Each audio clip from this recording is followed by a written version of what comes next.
This is the Patriots Drive Podcast. We are all Patriots.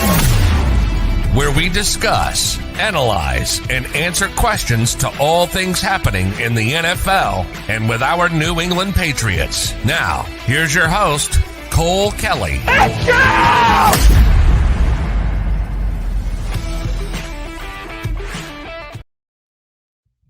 Welcome into another edition of the Patriots Drive Podcast. We're going to be recapping the Patriots' tough loss on Sunday Night Football to the Miami Dolphins and also previewing another big division matchup versus the Jets this weekend at 1 o'clock. But I'm here with my co-host, Chase Campbell. How's it going, Jace? Yeah, it's going good. Well, I wouldn't say it's going good. We're sitting here 0-2. But no, you got another week. Only 2 weeks into the season. Got to find a win this week. I don't want to call it a must win, but it's a very important game, week 3 already. So you're kind of feeling a little bit of pressure right here to go out and win one on the road when you just dropped 2 at home against 2 very good opponents in games that honestly didn't feel like you had a chance to win, but somehow they did have a chance to win. So we'll get into all that stuff, but it's not ideal sitting here being 0-2.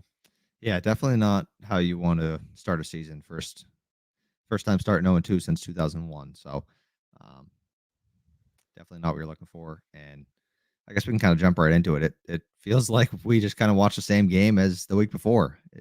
They dug themselves into a, what was it, 16-0? No, that was the Eagles. Yeah, 16-0. Yeah. It was like 17-3 at one point, I think, Yep. At halftime. 17-3 at half. So you're just digging yourself into a hole early on again, wait until halftime, and they've won both second halves. They have they outscored the Dolphins this week in the second half, and they outscored the Eagles week 1. But they just haven't been consistent, and they turned the ball over twice in both games. Mac threw, it wasn't a smart play. It was a bad pick. I think he definitely recognizes that. But outside of that, I thought he had a good game. So I don't understand all the people hating on Mac Jones right now. He out of 32 quarterbacks, he is ranked 31st in average time to throw before there's pressure, with like under 2 seconds or something ridiculous. So he's had no time. The O-line, even on that 4th down play, got to have it. 3 guys ran through the middle of our O-line and put pressure on him. He had to throw off his back foot, and it's been tough. The O-line has not had a lot of continuity. They haven't had a lot of time playing together. You had Trent Brown missing. You had Cole Strange and Mike Onwenu back, but they weren't fully healthy, and Mike Onwenu had to be spelled. They're trying to ease him in a little bit. So I'm concerned about the O-line for sure.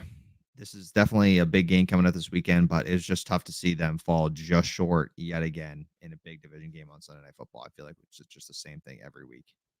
Yeah, it's frustrating with the way the offensive line has been playing. And honestly, we had probably 4 of our 5 starters starting other tthan Trent Brown preseason, right? You had your 2 guards back and David Andrews. You figured that it would be Calvin Anderson, maybe Riley Reef at right tackle, and then Trent Brown's the only one missing. So it's kind of frustrating to sit here and say, holy crap, our offensive line was so bad. Well, it's like we're only missing 1 guy. Now, I said this, I commented on a post on this from one of the Patriots pages on my Instagram. I think we need to bump Michael Onwenu back out to right tackle. I am so sick of having, in my opinion, our most consistent and best offensive tackle play guard. Now, I'm not saying right guard isn't important, but I think if you bump him out to right tackle, keep Trent Brown at left tackle, and then play one of the rookies, either Sal or Mafi at right guard, that makes the offensive line a hell of a lot stronger than Calvin Anderson or Riley Reef at right tackle. So I'm all on board of bumping Michael Onwenu back out. I know he's a great guard, but he was an all-rookie all-rookie right tackle. He balled out his rookie year, and then ever since he's been at guard, he doesn't really play year 2, and then last year he had a good, solid season. But for me, it's like I'd rather figure out the tackle situation because I think that's the biggest glaring need right now, and I think can be the best tackle on this team, and he's playing right guard now. Obviously, you have to have confidence in Mafi. I like Anthony Mafi. He is a big, monstrous human that had his struggles, but again, he's a rookie. I just think the offense will gel better with having a solid right tackle, and right now the right tackle positions are revolving door, and I'd rather just stick a winner out there. So that's my solution for fixing it. I think it was kind of ironic that both me and you have talked about Isaiah Wynn being a guard for so long just because he hadn't worked at left tackle. And where did Miami have him playing? Now, obviously, I'm not saying he played good. I'm just saying we were He like, was there. hey, he was there, right? And we're like, guys, let's just put him at guard and fix our guard solution. Instead, we decided to draft Cole Strange in the first round. But yeah, so I like Mafi at right guard and then bumping a winner out to right tackle. And maybe that solves something. I think we got to figure out that tackle problem. And it's not looking like there's a real solution right now.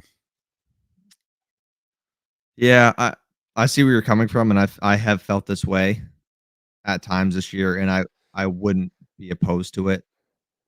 I also just what's the worst thing for a quarterback like Mac Jones? Having pressure in your face up the middle. If he can't step into his throws, if he can't have a clean pocket, he can avoid the rush. If there's somebody coming from the right tackle side, he spun out and he made like 3 or 4 really nice plays after pressure. Like he had that one first down where he ran for like 15 yards. He had that one to Gesicki that he was just inches away from being caught. That would have been like a 30-yard catch on a tough play. But and he had I think another one to Juju and maybe KB or Devontae Parker. I don't know. But yeah, I don't know. I feel like if you move him out to right tackle right now, he's going to have to play even more athletic than he is right now. And coming off, it's an ankle injury, right? Is that what he is? Yes, ankle. I feel like keeping him at guard. He's been practicing there for a year straight. They have refused to move him out to right tackle in general. If you can solidify the interior of the offensive line, I just feel like that's going to be it. It's okay if one spot, if right tackle is the only spot on your O-line that you're not strong, you can have a tight end chip. You can have the running back chip on that side. You can find ways around it. But if the interior of your offensive line is just getting demolished and there's pressure in Mac's face after a second and a half, he has no chance. He has no chance. So I would normally say I want Onwenu out at the right tackle position. But right now, just what we've seen so far this year, they need him in that interior. They need Mac to have time to step up into the pocket and make some throws. And he just hasn't had it. Like I said, he has been bottom of the league in time to throw so far. That is the main thing that needs to be fixed as far as the offense goes. And then just cleaning up the play, turnovers. We know you got to win the turnover battle, and we have not done that yet. So that's what my 2 cents on it. Yeah, I will say I thought Mac probably surprised all and should have surprised all Patriots fans with how well he did improvising and moving and throwing the ball. Obviously, the touchdown was on the scramble, had a pass to Juju where he scrambled, and he was really close to completing a pass to Mike Gesicki on a scramble that honestly, some people are like, well, I don't think he makes that throw even if he has time.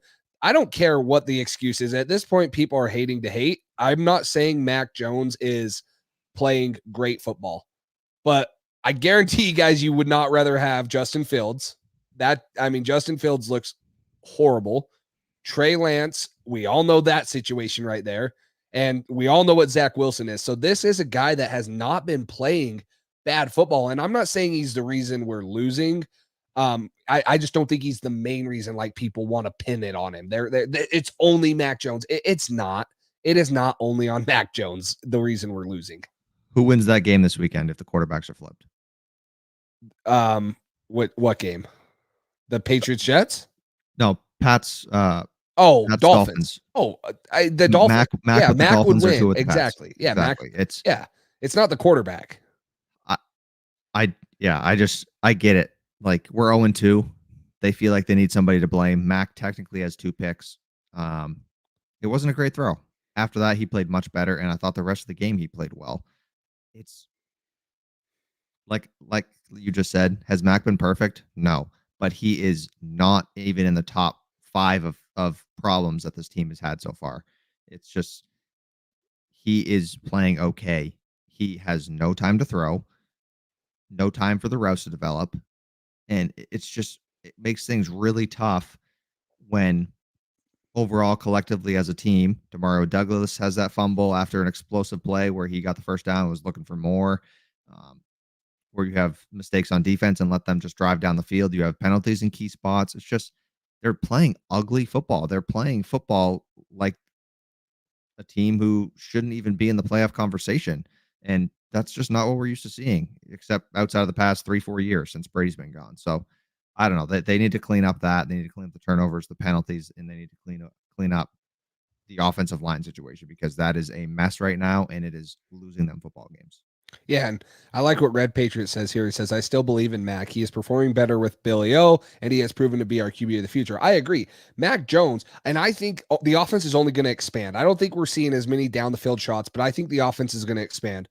But you've seen bright spots from, I thought Devontae Parker was really good, and you saw he played 100% of the snaps. He was out there for a lot of targets. Kendrick Bourne's playing good. Hunter Henry's kind of getting back into the Hunter Henry role. And then I was very upset. Maybe we can talk about this, but I get that Demario Douglas fumbled, and I know that that's been a thing. Rookies fumble, they go in the doghouse, but he is too good, and this team lacks enough good weapons to just bench him out of ego for Bill Belichick. And I know that it's what's happened, but I think Bill needs to get over that, because he did it with Ramondre when he was a rookie too, and it felt like it took him way too long to get out of the doghouse. So if Demario Douglas is not back in a extended role this week for the Patriots, and Bill's still putting him in the doghouse, I'm going to be very upset, because we need a guy like Demario Douglas out there. He's electric. He gets open. He seems to catch the ball. He is a difference maker. So, I mean, I think that we have weapons on this offense to have a, semi-decent offense. It's not going to be the Bills. It's not going to be the Vikings with the Justin Jefferson. It's not going to be like the most explosive offense in the NFL, but I think it's going to continue to open up. You're going to get contribution from a lot of different players, and the offensive line, hopefully once they get healthy and kind of mesh and gel together, and you're not moving guys in and out every week or every couple series, then it's going to have some time for Mac Jones to be protected. So, I mean, yeah, the offense looked a little stagnant at times, but I think that this offense has looked better already than what it has at all last year, except for maybe the Minnesota game on Thanksgiving. Yeah, I definitely think the flashes we have seen is way better than anything we've seen. So I am happy with that. I think this offense has a lot of potential. I would love to see what it looks like if you give Mac Jones even an average amount of time for a game. I'm excited about this team if we can get the offensive line figured out, because there's no opportunity to have downfield throws really, unless you just huck it up and let him go chase it and hope for the best, which is kind of what Mac's done a few times, and it hasn't really worked out. KB only could get one hand on that one in the Dolphins game, but I don't know. It's so hard to judge this offense with how little time. Like, we know how good of a football player Ramondre Stevenson is. There is no reason that he should be averaging like 2 yards a carry. This dude is electric. Yeah. He is a stud. So that tells you all you need to know right there. Bill O'Brien has barely used any play action at all, because we haven't been able to establish a run, and we haven't had time to pass in general. So it's like we don't even have our full offense rolling because we have no time. There's no time in the pocket for Mac. There's no holes in the run game for us to exploit, and it's been frustrating. It feels like this is something that we harped on. How many times this offseason did we say, you got to address the offensive line? You've got to address the offensive line. It's going to be the Achilles heel of this team. And what has it been so far? The Achilles heel of this team.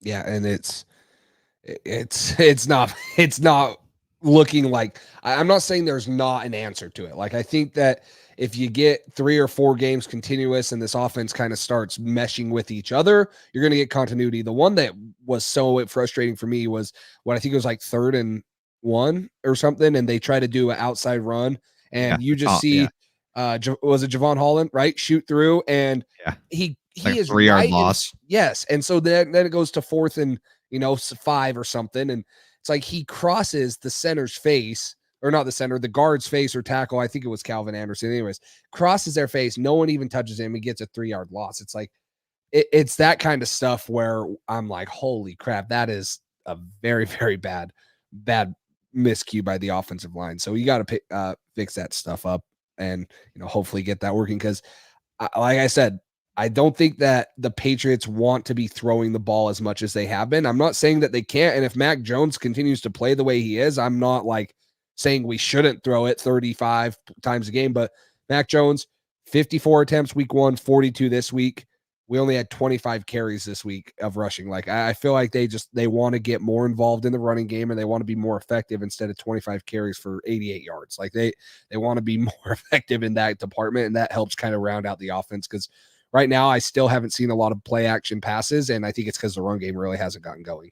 Yeah, you need the running game to complement your offense in general. You can't be one dimensional, and excuse me, this offense in particular doesn't have the weapons in the passing game to be one dimensional and just throw it 100 times like Tua could to Tyreek over and over again if he wanted. It's just you need to have the running game to keep the defense honest and to help your passing game succeed. So you got to keep those linebackers in check, have them kind of on their heels or on not really knowing if they got to crash for the run or if they got to play the pass. So I think that's super important. But yeah, it's frustrating. But you want to speaking of Achilles heels, you want to touch on the Jets and the quarterback situation that we got going on here? Yeah, I mean, obviously people were talking about it in the chat. Is this a must-win game for the Patriots? I'd say it's pretty dang close. You're not going to push the panic button week 3, but starting out 0-3. If you lose to the Jets, I'm pushing the panic button. That's true. Depending on how it is. I mean, obviously we know the problem there with no Aaron Rodgers. If this is with Aaron Rodgers, you're like, this is a really tough game because the Jets have a ton of talent on their roster. And it sounds like there's probably some, I don't want to say discombobulation or whatever in the clubhouse because of the Aaron Rodgers injury, but you saw Breece Hall say something. You've seen Ahmad Gardner say something just after starting 1-1. They win week 1 against the Bills on Monday Night Football, obviously have the injury. And then week 2, they're already having some issues right there. And so this team, we don't know if they're all there or not, but New England has to go in there and take advantage of this. They've taken advantage of Zach Wilson before. They know that he's going to give them some opportunities to have interceptions. Bill's going to give him tons of different looks, and he's going to try to confuse him like he has before. So this defense, I looked as a game, the defense puts their stamp on it, and then it's where the offense can get some easy touchdowns because they have short field position, and hopefully you just don't turn the ball over as much as the Jets do because you could easily get 3 or 4 turnovers. Yeah, it's just for me, if you start off 0-3, if you can't beat this Jets team with Zach Wilson, how are you beating the Cowboys next week? Yeah, you're not. 0-4. How many teams have ever made the playoffs after going 0-4? I'm guessing it's a very, very slim amount. So I don't know. I know it's early, but you got to win this week. You really do. That there has to be emphasis on that. You can't keep letting these games slip away. These one possession games. These games where if the Patriots played a full clean game, they beat Miami last week. They beat the Jets the week before. They very well could be 2-0. And that's the story of the Patriots the past few years is could be, but haven't been. Like we just keep saying it over and over again. It's frustrating, but yeah, Bill has had Zach Wilson's number. I'm not super worried about that aspect. Our defense is super talented. My one concern is if Raheem Mostert can run for 120 yards and have 2 touchdowns or whatever the heck he had, what is Breece Hall going to do to you? Well, we can just hope they only give him 4 carries like they did. I hope they do. That's a blessing. If they only give Breece Hall the ball 4 times, you're winning the football game. I don't care. Breece Hall is one of the most electric running backs I've ever seen. Like he is so good. Even after his injury, he's been ridiculous. So Garrett Wilson, I'm super excited to see if he matches up with John Jones or if he matches up with Christian Gonzalez. That's one thing we didn't touch on from the Miami game. Christian Gonzalez was phenomenal. That interception he had was crazy. It was an incredible play. I loved watching all the breakdowns on it.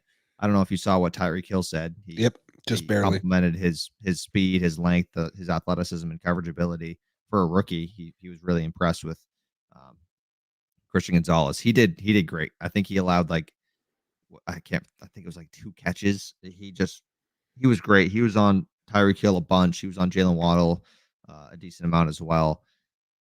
What a test for him the first 2 weeks. And boy, did he pass. He played even better week 2 than he did week 1. So I can't wait to see this kid continue to grow. All the pressure in the world was on him with all John Jones and Marcus Jones out. We'll touch on Marcus Jones in the injury report later. But just great to see the kid step up and play ball. We really needed him last week for sure. Yeah, MA football guy kind of beat me to it too. He said only team to start 0-4 make the playoffs, the 92 Chargers. Teams that start 0-3, since 1979, only 6 teams have made the playoffs since starting 0-3. So you're talking about I think the Titans did last year.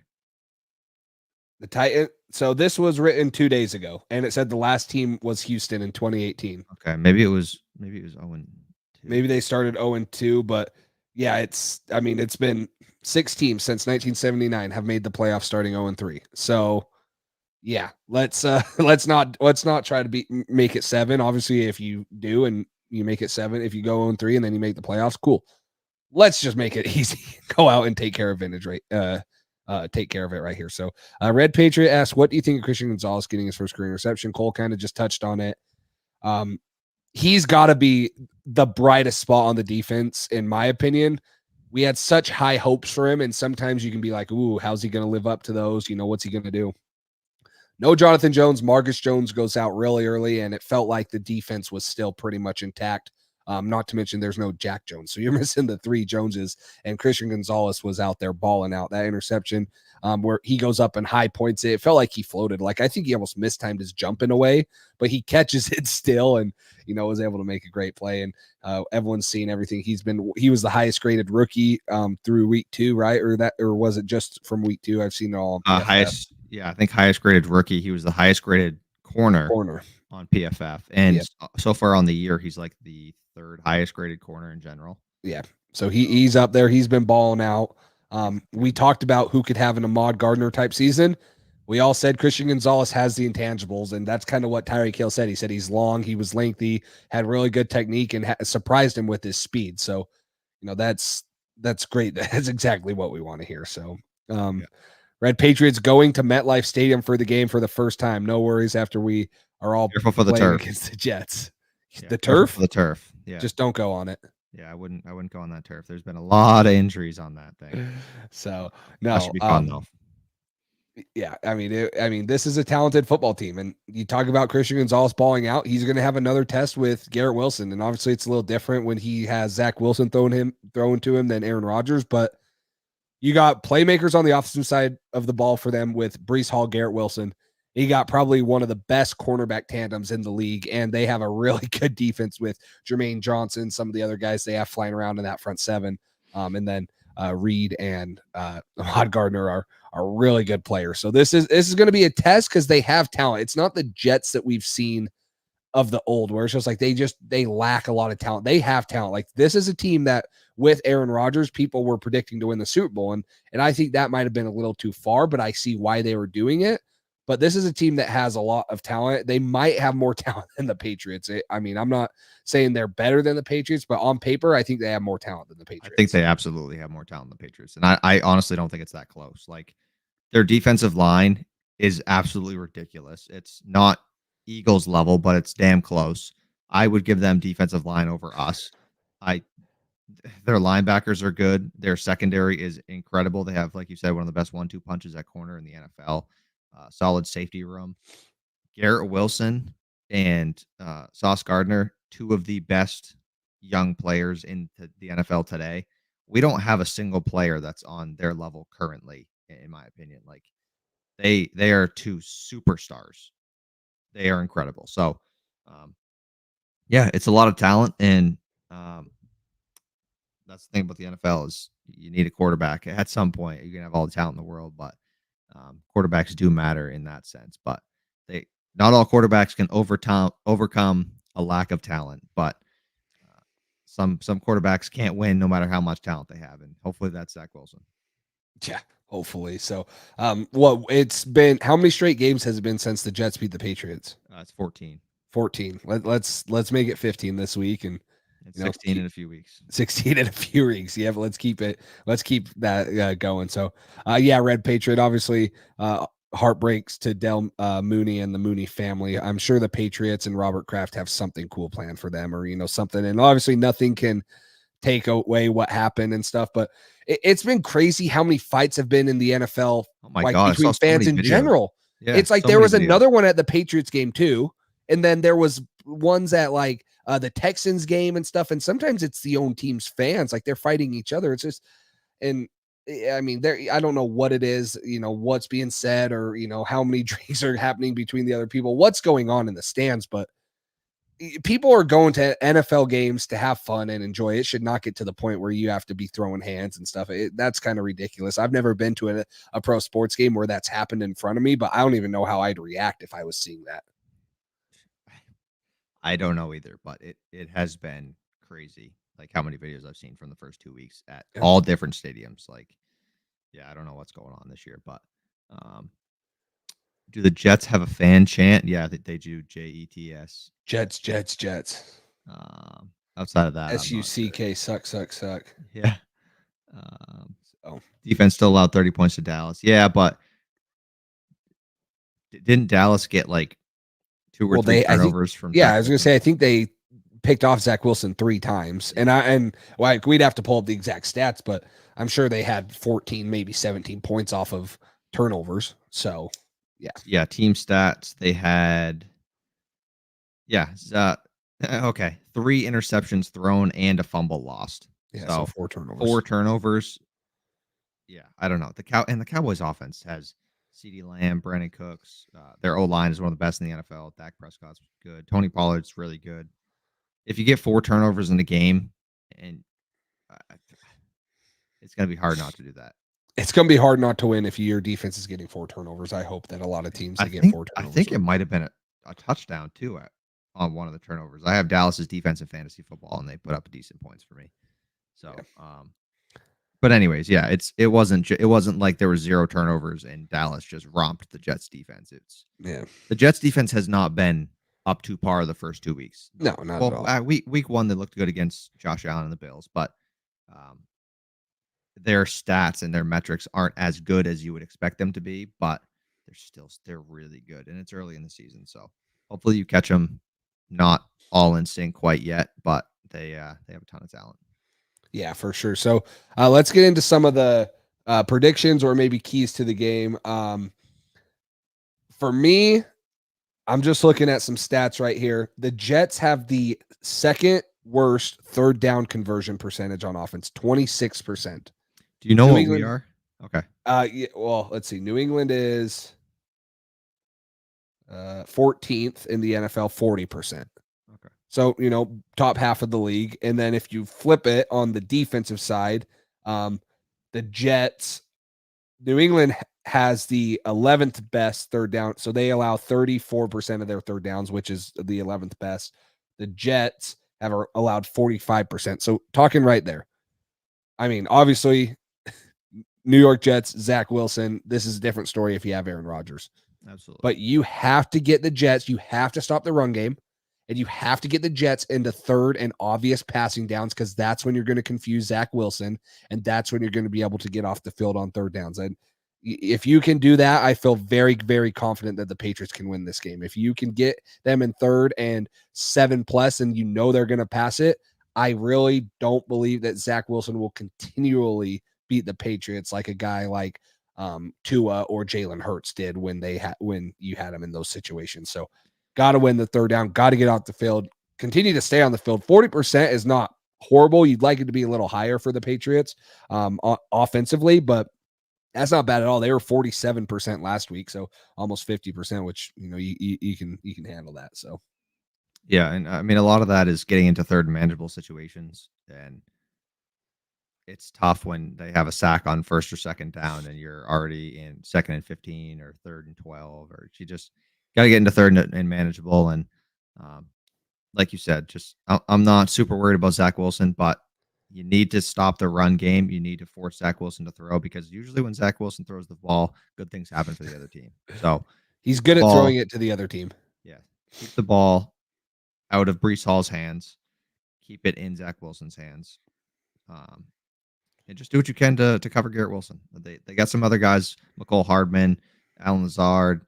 I don't know if Randall Cobb has stepped on the field since Aaron Rodgers got hurt, but they got some other guys who can make plays on that Jets offense. But really, it all funnels through Garrett Wilson. You control him. You control Breece Hall. You're going to be in a good spot. So that's kind of my main takeaways. And then on the offense side of the ball, give Mac Jones time. This D line is incredible. You need to protect Mac Jones. You might be able to win even if you don't. If Zach Wilson gives you the game, but you really need to start improving on the O line. Mac Jones is not going to survive the year, and we're not going to survive to make it to the playoffs if he keeps just having pressure in his face all the time. I mean, first 2 games we've already seen pictures of him getting absolutely demolished as he's throwing the ball, where it looks like he's going to shatter his whole arm. That's how Josh Allen hurt his elbow last year. So Yep. you don't want that. You need to protect your quarterback. Give him time. Yeah, for sure. The Jets have allowed, let's see, I was just pulling it up, 115.5 rushing yards per game, 134 last week to Dallas. And obviously you played Philadelphia week 1, who's the best in the NFL so far. They've given up 52 rushing yards per game. They gave up 28 last week, and 76 against the Patriots. And then Miami, who gave up a ton against the Dolphins. 250 to the Chargers. Or the Chargers, sorry, and then 88 last week to the Patriots. So, come on. But that's a better. Now they were missing Jalen Phillips. That's a better I'm surprised they gave up as many as they did to the Chargers. And Austin Eckler's good. But I am as well. But Austin Eckler is good, but he makes his money in the passing game. Yeah. Like Ramondre and Austin Eckler as runners. Austin Eckler's better. But I don't think he's levels above Ramondre. There's no reason that they should have allowed that many yards to the Chargers and that few to the Patriots. Like, if it was like a 70-yard difference or 50-yard difference, whatever, but like 170-yard difference, that's absurd. There's no way that we shouldn't have taken advantage of that more. The O-line was horrendous this weekend. Yeah, and obviously we'll move into the injury report because I think our offensive lines depend on some of the injuries. So let's hit on the injury report today. No participation from Devon Godshaw, not injury related though. And then Marcus Jones's shoulder. Yep, had a baby. Then limited participation from Christian Barmore, Trent Brown, John Jones, Michael Winner, Devontae Parker, Sid Sow, and Cole Strange. So what guys on there do you think would be the biggest loss if they can't go this week? I mean, obviously it's good to have Trent Brown active again. He also got that contract restructure where he can make up to $2 million more in incentives. They should just offer him donuts or something. Maybe he'd play good. Maybe it's not money; it's just food. Yeah, but yeah. So Trent Brown would be one for sure. John Jones, we saw how big of a loss that was, so hopefully he's good to go. Our cornerback room is extremely thin right now. You have Christian Gonzalez, and if nobody else, like if John Jones can't go, you have Christian Gonzalez, Miles Bryant, Sean Wade, and who else? You're starting to get specialists like Isaiah Bolden or Amir Speed. Isaiah Bolden's on the IR, but it's going to look rough if you can't add a corner or if John Jones can't go. So you hope Marcus Jones, it doesn't seem like he's going to be back this week. It seems like something that might be a little more long-term, unfortunately. Hopefully not super long-term, but like it might be a few weeks for him. But John Jones, I'm hoping he's back. Trent Brown, I'm hoping he's back, and just get these interior guys, Mike Onwenu and Cole Strange, get them healthy, get them reps, get some continuity with the O-line, and get this thing fixed because it definitely needs it. Yeah, and obviously we MA football guy, we joke about Trent Brown, right? But when Trent Brown's on the field and he's playing his best, he is the best offensive lineman on this team. No doubt about it. Absolutely. He has the size, he has the athleticism, he has the strength, he has the length, he has everything. When he is there and when he wants it, and he wants to be there. Like we saw the last time we won the Super Bowl against the Rams. When he is at that level, he's the best offensive lineman on this team. No doubt about it. That's why we kind of hold him to this high standard, I think, because when he went to the Raiders and then came back, we were all hoping we were getting the 2019 Trent Brown, and we haven't seen that yet. I think that's what we're holding out hope, because if he comes back as good as he was in 2019, and I believe David Andrews is a very solid guy, center, getting up there in age, but I think that he improves Cole Strange too. Cole Strange is getting better. He struggled a little last week, and then Michael he had Winner, a tough week last week. Yeah, and then Michael Winner is obviously Michael Winner. Now the right tackle is the spot, but if Trent Brown is playing like Trent Brown has played before for the Patriots, he is the best offensive lineman on this team, and that's what we need. We need a number one guy on this team, especially at left tackle, to protect Mac Jones's blind side. And I think that's what we're holding out hope for Trent Brown, is doing that. But I agree. I think Devontae Parker, obviously, I don't think he's going to miss. I think that he was very big week 1 or week 2, and he has some good continuity with Mac Jones. I really like the sets of having Gesicki or Hunter Henry or both of them, and then Devontae Parker and Kendrick Bourne out there. Plus, if you take a tight end out, you have Demario Douglas. I like those receivers and that personnel group a lot. If they can stay healthy and stay on the field, I think that is good enough for the Patriots offense. It's not elite. Obviously we would have loved to have Calvin Ridley, and Calvin Ridley had a rough week too, but week 1, he looks like, holy crap, they got a bargain for Jacksonville, got a bargain what they traded for, because that dude is elite. He's an elite separator and an elite route runner. He almost had 2 touchdowns. Yeah, Trevor Lawrence missed him. And he couldn't get both feet in on tough passes. So, he's good. But yeah, that would have been nice. Who would have came up with that idea to trade for Calvin Ridley? I know. It's like no Patriots fan wanted him. It's crazy. Yeah, like, why? Yeah. It's not like we mentioned that like 155 times on the podcast. Trading for him for cheap value while he was out of value. So yeah, whatever. I mean, it would have been a gamble. Yeah. Would have been a gamble. He loves gambling, though. He would have been perfect. Oh yeah. I mean, if we would have taken him, we would have been gambling on him. But it's like, come on, who cares? He gambles too. Well, he gambles on games. We gamble on it. Yeah, come on, who cares?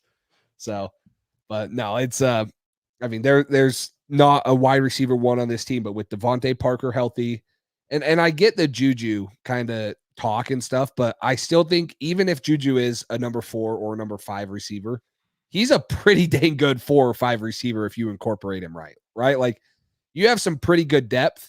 I'm not saying that we want him to be a 4 or 5, but I'm saying Juju Smith-Schuster is a pretty dang good 4 or 5. It's just the guys in front of him. Like, when you're saying Juju Smith-Schuster is your 4 or 5, you're hoping you have like AJ Brown and Devontae Smith, right? But that's not the case for the Patriots. That's like saying we signed Devontae Smith to be our number 1 receiver, and here we're like, well, he might not be a number 1, but he's a damn good number 6. Like, he is the best number 6 in the NFL. No, I'm not saying that way. I still don't love that. Like, they signed him to be the number 1. If he's not a number 1, he better be the best number 2 you've ever seen in your life. Like, yeah, no, the fact that he's dropping to 4th or 5th on the roster is devastating. Yeah, no, I'm not trying to say that, like, no, it sounds like you're satisfied with him being a kid from the stands coming out and playing on Sundays. That's what it sounds like. I'm not. I maybe if we let him start dancing again or something, he'll get his mojo back. Let him do a little gritty, do whatever. Like, no, he can go ahead. I'm just saying, like, I think that if you put 4 receivers on the field and he's your 4th with Kendrick Bourne, Demario Douglas, and Devontae Parker, that's a solid receiving core right there. I know a lot of people knock it because we don't have the top end talent, but that's a solid receiving core right there. Those are 4 receivers that I would say, hey, I would be very confident in these 4, and then, add Kayshon Boutte into the mix. And who knows if we'll ever hear or see from Tyquan Thornton again. He might be the next Malcolm Mitchell or something. I don't know. You know who not a lot of people have been talking about, who I think is available, who could be a number 1 receiver for this team? Who?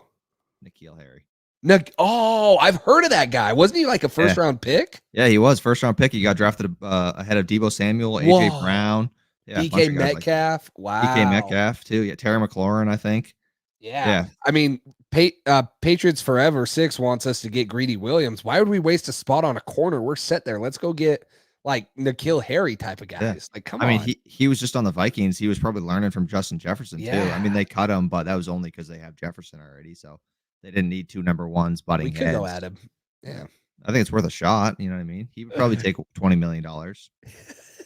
It wouldn't be that expensive. We would overpay. Maybe we'd trade for a 2nd-round pick for him or something. No, another first, just to double down. We have too much animosity in what happened with the Patriots since Brady left that we're just trying to blame everything on all this funny stuff. So we're just in pain. This is two Patriots fans in pain, just trying to deal with it. Yeah. So, well, let's get into, we're going to have an ad read by Underdog. Then we'll get into our game picks. We have a parlay and stuff you guys can use. So if you guys are into supporting the channel, make sure you listen to Underdog Fantasy, this ad right here, and use our code, and then we'll be back with our picks. Real quick, guys, we'd like to thank today's sponsor, Underdog Fantasy. With Underdog's NFL Pick'em, they make it super easy to win big on any given night. They have individual player props or daily fantasy and are legal in 41 of the 50 states. Right now, they are doubling your first deposit up to $100 when you use code PATCHDRIVE or use the link in the description. All you have to do is select higher or lower and submit your wager for as low as $1 to win anywhere from 3 times to 20 times your money.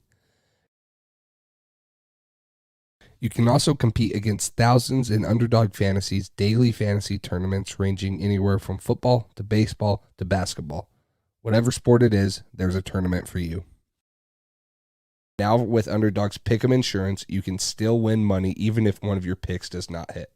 So head over to UnderdogFantasy.com or download the Underdog app. Make sure to use code PATCHDRIVE or use the link in our description to get started today. All right. Yeah. Thank you to Underdog Fantasy for sponsoring that or this whole show. So we'll get into some picks, but if you guys are into that, Underdog Fantasy, daily fantasy, pick'ems every week and stuff, and they've been a great site. So continue to like, subscribe, comment. You guys can do super chats, which is pretty much a donation. We try to read most of you guys' comments, but if you really have something you want read, go ahead and donate, and we'll make sure we get to that and read that, or we're just supporting the channel. But we appreciate all of you guys being here. So let's get into some picks right here. Wrong button. Nice. All right, that's why you never let me do it. Don't let me do it. Okay. Sorry about that. No. I'll start with mine. Underdog is running a really cool bonus right now. So you can see Tyreek Hill is kind of highlighted. It says $100K special Sunday. They're giving away $100,000 to 10 different people. So $10,000 to 10 people, I should say, $100,000 total. If you just use the Tyreek Hill bet, you don't have to get it right. As long as you use it, you're entered in to win $10,000 from 10 random people from Underdog Fantasy. So I use that one. I'm going to go over 91.5 total yards. Denver, I get it. They have good corners, Pat Surtain, Justin Simmons. I'm going to say that he is going to get his. He didn't get over that much against the Patriots. He's going to get his, okay? Moving on to the Patriots. I'm not saying that Mac Jones is going to throw it 50 times again, but I think I don't have much faith in our running game right now. Until I see the running game, I know I'm saying I want the running game to get going, but until I see the running game get going, I'm going to say Mac Jones is going to throw for 217.5 yards because he's done it for 2 games in a row. Travis Etienne playing a horrible Houston team. I'm just going over half of a rush or a reception touchdown. Anytime touchdown for Travis Etienne. And then I'm going with my boy, Rashid Shaheed. He's been an explosive playmaker. You got to have eyes on guys like Chris Olave and Michael Thomas. So Green Bay is going to probably put their attention on him. Rashid Shaheed has had multiple catches of over 40-plus yards this year already. So I'll go with him higher. So I'm hitting the higher on a lot of things today, but or this week, but I'm going with that. So what are your thoughts on that, Cole? Any you don't like? No, I almost did the ETN one myself. Yep. You do have an ETN one in there. Teaser for everyone. Do I really? I think you do. Jeez, I need to remember my own freaking. Well, let's get to yours anyways. All right. There you go. Okay. Yes, I do. You're right. Okay. I do have ETN in there. Yep. Yeah, Justin Jefferson, just to start off. I mean, it's Justin Jefferson. This dude is absurd. It feels like he gets over 100 yards every single game.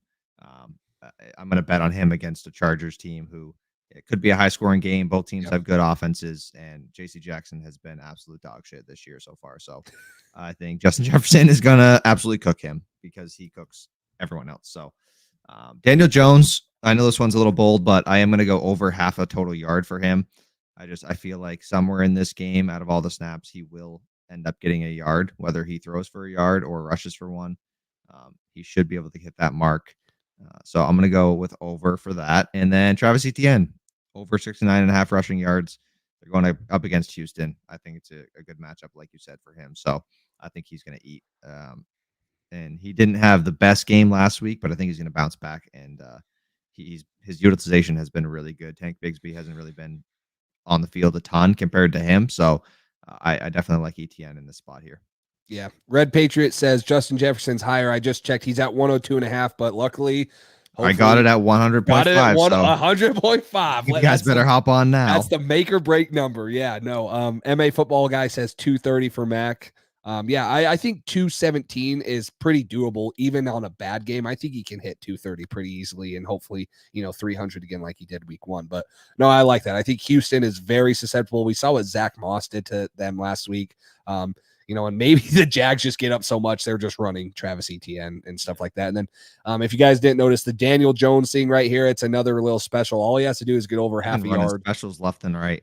Yeah. So, time to sign up. This is the time to sign up. Yep. Use our code PATCHDRIVE, which is on screen. You can download the app at underdogfantasy.com online, or you can download it on your phone and then use the code, or there is a link in our description. So thank you to Underdog Fantasy for sponsoring that as always. But what are your kind of wrapping up thoughts right here? I should stop running it, Cole. Don't let me click the buttons anymore. So we're gonna lock Jace's controls so he cannot do anything at all because don't let me run it anymore. Gosh, I'm a horrible producer. Oh boy. I'm sorry. I guess we have score predictions too. Yeah, I was gonna say, do you want to get into our score predictions, or do you want? Let's covering up your face with different graphics. I'm sorry. Let's see if I can get this right. I'll see if I can click it. Ready? I got it right. Let since I'm messing up, let's start with you on your score prediction. All right. Game.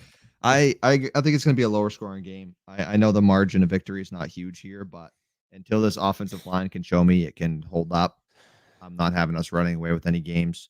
I only have a scoring 20 because I think Zach Wilson's going to hand us the ball, hopefully once or twice. And I trust this defense a lot. I really do.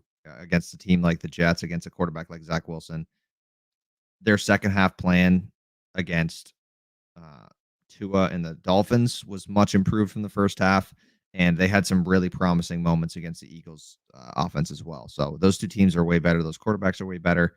I think that the Patriots pull this one off in a little bit of a closer one, I guess you could say, one-score game at MetLife, but low scoring. I don't have a lot of points being put up here. Yeah, let's the Patriots right now are 2.5-point favorites to win this game, which obviously we both have covering this. I'm trying to find it's a little split. The BetMGM has it at 36.5 for the total. Over under FanDuel has it at 37, so it's close enough right there. I'm going 27-17 again. I think the Patriots are going to get handed a couple opportunities, like you said. If they can hold on to the ball and not have turnovers, they should have scored 24 points against the Dolphins. And I think that they could easily do that again and then throw in a field goal. Just get a couple more drives and hopefully clean it up and don't get, don't have a drive where you're moving the ball like we do every game and then get penalties to move it back out of field goal position. So I have faith that this defense is going to put this offense in situations, get them some opportunities to have some easy touchdowns. So I'm going 27-17 for the Patriots. Getting win number 1. Got to have it. Very important. We already heard from what we said that only 6 teams since 1979 have made the playoffs since starting 0-3. So if that's what you're hoping for from the Patriots, you better hope for a win this week. Yeah, I think I'd feel pretty. I mean, it depends how it looks, but I think putting 27 points up, and I'd like to hold them closer to 13 than 17. Not that it's a huge difference, but I don't know. I feel like a team like this, if you're not letting up, if you're letting up like 24 to Miami or whatever, I feel like 17 to Zach Wilson is kind of sad. But this team has started off really slow. You need to clean it up. You need to start fast. We've heard a lot of guys talk about this so far this week. That's one of the biggest things they need to do. They need to stop digging themselves into two score holes, and that's what they've done. They were down 17-3 at halftime to Miami, and Miami got the ball. So coming back from that and being able to be close to the red zone with a chance to tie or win the game is kind of a miracle. So you need to just play consistently how you play in spurts during the game. You just got to smooth it out and play consistent, good, well-coached football. And they haven't been performing and executing at a high enough level. Yeah, for sure. Let's do this. We haven't done this in a while, and I just saw this. We'll wrap up with this. Tyler says Gonzo gets another pick this game. Do you have any hot takes for the Jets-Patriots game? Miles Bryant pick. Come on. You said that every week, and the 1 week you didn't, he finally got a pick last year. You can't be saying that. That's bad juju. If you weren't to say it, then we would. Miles Bryant does not get a pick. There we go. That's the good juju we need. No Miles Bryant pick. All right. I got to think of another one then. You're up. Let's go. I'm going to say Hunter Henry's been good. 2 touchdowns so far. I'm going to go with Mike Gesicki, 50-plus yards and a touchdown. Hunter Henry has been a pretty good red zone threat, but I think that if you find Mike Gesicki on some of those middle intermediate passes down the seam, he could break off a long one, maybe a 20, 30-yard touchdown. And I'd like to see Gesicki get more involved. I'm not complaining about Hunter Henry, but I'd like to see Gesicki get a little more involved because he's kind of that pass-catching guy, mismatch one that we would like to see get involved. So one of them, I'll go 50-plus yards from Mike Gesicki and a touchdown. I don't know if that's a real hot take, but, we haven't really seen that come in. That kind of, to be honest, that kind of feels like a lukewarm take. That doesn't really feel super hot. Well, don't worry. I got a hot take coming up. All right, I'm going to say Kyle Duggar, touchdown, and Demario Douglas, bounce back game, 100 yards receiving. Oh, okay. That's a hot take right there. MA football guy, Pat's in a low-scoring game, Jerome Peppers interception. Tyler asked, will Marcus Jones be back? What are your thoughts on that? Do you think he'll be back? I don't think he'll be playing this week. Because if he was back, my hot take would have been Marcus Jones punt return for a touchdown. For a touchdown to win it. Yep. Win it. No, not to win it. Oh, Tyler 150 yards. That's bolder than I could muster up right there. Yeah. One hot take. You got everybody talking about donuts in the comments. I'm sorry, They've just guys. been going back and forth about favorite donuts. I'm sorry. Dunkin' Donuts, the official proud sponsor of the Patriots, every Thursday during the season for good luck. Well, maybe try eating them on Fridays from now on, Red Patriot, because clearly the Thursday tradition is not working this year. We need to eat some Big Macs too after wins, and that hasn't happened. So maybe we should start that one up again. We're gonna be real skinny this end of the season if we don't eat any of these Big Macs. But yeah, we got nothing. We got no winning tradition that we've been able to start because we haven't had any winning yet. So that's true. So okay, I got one hot take right here. I'm gonna go Keon White strip sack. Go Keon White. Obviously, you got Matt Judon. I'll go another rookie making a big time play for the Patriots last week. I'll go Keon White strip sack, and then my lukewarm take, according to Cole. Cool. It was Luke Cool. It's not a lukewarm. It's Luke. I'm struggling today, man. My lukewarm take is it's going to be Hunter Henry 50-plus yards and a touchdown. All right, so I like it. Yeah, I like it. Maybe we'll start the donut after game tradition instead. We'll have like a Boston cream donut or something. I'm not gonna lie. I don't know if you guys know. I'm on the West Coast. There's no Dunkin'. It's Krispy Kreme out here. So where I am, the closest thing is Krispy Kreme. Krispy Kreme is so good though. I've had it like twice ever in my life, and it's so good. They're both good donut shops, but the only time I really get Dunkin' is if I go to Arizona with my cousins, or if I'm back in Boston at a Patriots game. I'm like, oh, there's Dunkin's on every corner. So oh my god, it's ridiculous. There is literally a Dunkin' on every corner here. It's absurd, but yeah, we'll have to figure something out. If the Patriots decide to win a game this year, we'll do that. Either of you a Starbucks guy? I mean, I don't drink coffee really. I don't really like the flavor, and I like being able to live like in a place. And if I drink Starbucks, I won't be able to afford that, because it is $19 for a glass of water there. For a grande mochaccino extra whatever. I mean, that they do have some like some good frappuccinos and stuff. It's just like a yummy ice cream drink basically. Yeah. And they got the mango dragon fruit refresher is pretty good too, but it's like 90% ice and it's like $7. So it's not an often thing here. Cole, don't lie. You're a pinkety drinkety type of guy. You ever seen those pink drink? Yeah, if you're a pink drink. Yeah. Cole's a pink drink type of guy from Starbucks. So hey, I'll drink whatever it takes to get a Patriots win this week. We're gonna have maybe to not something. Whatever it takes. Okay, I'll slow myself down. Jace is gonna have some mustard. Mustard and mayo. No. So, but no, that's it. That's all I got. You got anything else before we wrap up? Belichick does not get fired if we start 0-4. I don't think they would ever fire him mid-season, but let's not put those vibes out. We're going to win this week, and then we're going to have a nice fight against the Cowboys and pull it out this time instead of losing in overtime. How bad, we'll end with this. I know we said this, sorry. The Bill Belichick thing brought it up. How bad of a record do you think the Patriots have to have this year for Bill Belichick to get fired? I don't even know if it happens this year. But 6-11. 6-11, you think would be?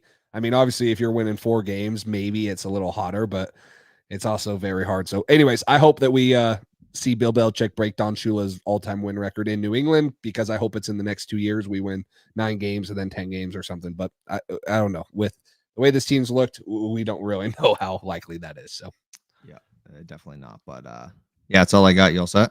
I'm all set. Thank you guys so much again, everyone. Tyler, welcome in. Haven't seen you in a while. Patriots forever. MA football guy, Red Patriot as always. The guys that are always here. Appreciate all the support. So again, like, subscribe, comment, use code PATSDRIVE on Underdog. Get in some of those promos they're running and support us on that side of it. But no, go Patriots. Hopefully we're on here. We should be on Sunday night, right, for a post-game show or sometime Sunday. Yeah, I think so. We'll do a post-game show Sunday and hopefully take some of your guys' calls. Absolutely. Yep, that's all we got for you. Make sure you guys like, subscribe, all the usual stuff. Keep coming back for more. We appreciate you guys being here. So until Sunday, go Pats, and hopefully they win one in the Meadowlands. Thanks for listening to this edition of the Patriots Drive podcast. Follow us on social media to stay up to date with all things New England Patriots. Make sure you tune in to the next episode and check out patriotsdrive.com for more great content. We're on to Cincinnati.